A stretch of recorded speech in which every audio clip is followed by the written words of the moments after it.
दोस्तों नमस्कार। दोस्तों मोदी सत्ता ने यह सपने में भी नहीं सोचा होगा कि किसान आंदोलन धीरे धीरे न सिर्फ व्यापक होता चला जाएगा बल्कि उनकी अपनी नब्ज को ही दबाने की स्थिति में आ जाएगा। और शायद आजाद भारत के भीतर में, इस देश के भीतर कोई ऐसा आंदोलन आपको देखने को नहीं मिलेगा जब देश के प्रधानमंत्री को कॉरपोरेट की उंगलियों पर नाचने वाली परिस्थिति में लाकर अपने आरोपों के साथ न सिर्फ किसान आंदोलन ने खड़ा कर दिया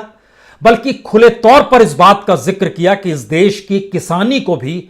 कॉरपोरेट के हाथों में बेचा जा रहा है। और इतना ही नहीं, आंदोलन की तीव्रता इससे भी समझी जा सकती है कि पहली बार मोदी सत्ता जो खुले तौर पर अपने कॉरपोरेट मित्रों के हक में हमेशा खड़ी रही, चाहे इस देश की जीडीपी बार बार धरातल में जाती जा रही हो, पटरी से अर्थव्यवस्था उतरती जा रही हो, लेकिन कॉरपोरेट मित्रों का नेटवर्थ हो, प्रॉफिट हो, उनकी अपनी कंपनियों का विस्तार हो, राष्ट्रीय अंतर्राष्ट्रीय तौर पर वो लगातार बढ़ता चला जा रहा हो।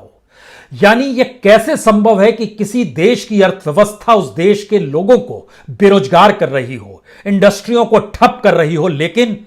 दो नाम अंबानी और अडानी, चूंकि इन दो नामों का जिक्र आज किसान आंदोलन ने खुले तौर पर यह कहकर किया है कि इनका बायकॉट किया जाएगा। और खास तौर से जियो शब्द का इस्तेमाल इसलिए किया गया क्योंकि जियो को लेकर जब इसको याद कीजिए 2016 5 सितंबर देश के अखबारों में पहले पन्ने पर बहुत बड़ा ऐड छपा था कि अब रिलायंस जियो लेकर आ रहा है।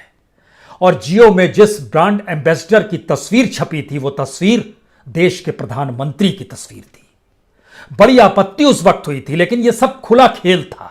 खुला खेल इससे पहले गुजरात के मुख्यमंत्री से देश के प्रधानमंत्री बनने और पद को संभालने के लिए जिस जेट विमान और प्राइवेट जेट से आए थे वह अडानी का था। वह इस देश की एयर इंडिया नहीं थी, वह अडानी के जहाज से गुजरात से दिल्ली पहुंचे थे। और उसके बाद याद कीजिए जो पहले प्राइवेट फंक्शन में गए थे, 2014 का ही वो महीना था, 2014 के भीतर में 30 अक्टूबर की तारीख थी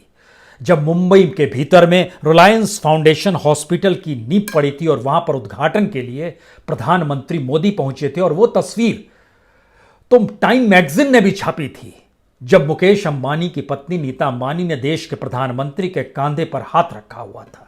यह एक संकेत था 2014 से लेकर 2020 तक। और यह वाकई इसका एहसास सरकार को नहीं रहा होगा कि किसान आंदोलन का विस्तार इस रूप में होगा जहां पर वह खुले तौर पर कहेगी कि अब रिलायंस और जियो के प्रोडक्ट का बायकॉट करना है।